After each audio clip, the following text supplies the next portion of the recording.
So why is it that some physicians seem to be able to help patients to understand their conditions better and be able to get patients to accept treatment better than others? Hey everybody, Dr. Brian Hoes with Spine and Nerve Diagnostic Center. And today, the one thing that I wanted to talk to everybody about is how we communicate with patients.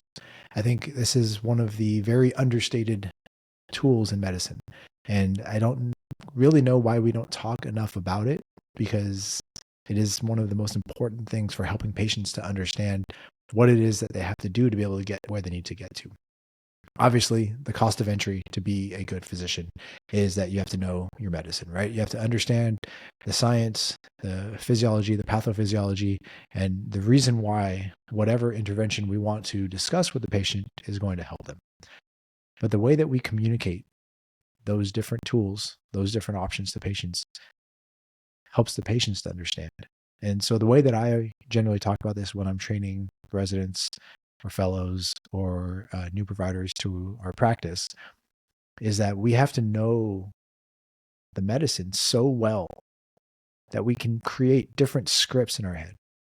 If I'm explaining spinal stenosis to somebody, or if I'm explaining nosoplastic pain to somebody, I probably have somewhere between 9 and 13 or 14 different ways that I have learned how to educate somebody over the years about that topic.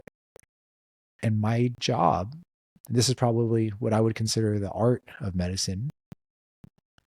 My job is to help the patient to understand by figuring out which one of those scripts is going to land the best, which one they're going to hear the best.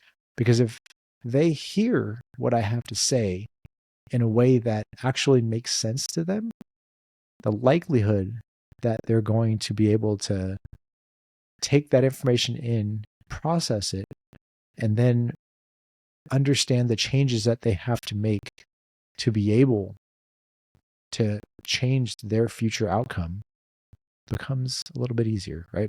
And so our job as healthcare providers is to be able to educate the patients in whatever way is necessary. And so I've seen this over and over again as I've worked my way through training and training others, where you learn the medicine, you learn the science, and you know how to talk about it. You know how to talk about it, but mainly in the way that you know how to talk about it, meaning probably one, maybe two different ways of explaining something. And for some patients, that'll work. But for other patients, that's where there's a lack of treatment acceptance. There gets to be frustration on both sides. There becomes this almost distrust with medical provider. Obviously, in pain medicine, this comes up a lot with, oh, you don't understand my pain. You don't believe that I'm in pain. Nobody believes me. I've been everywhere and nobody can find anything wrong with me. And that's because we haven't explained nosoplastic pain to them in a way that makes sense. And so if we can figure out how to be able to have those conversations, and if we can figure out a way to get the patients to understand, the likelihood that we can make the changes that we have to make to be able to get them to improve their lives, improve their quality of life, accept the treatments that we know by science are most likely to be helpful for them, then they're going to be able to make those changes. And that's our job. And so I want everybody out there, all of you residents and fellows and early career physicians, I want you to think about that. Because our job is not just to learn the medicine. That's the cost of entry. To be a physician, to be a healthcare provider, you have to know your field extremely well.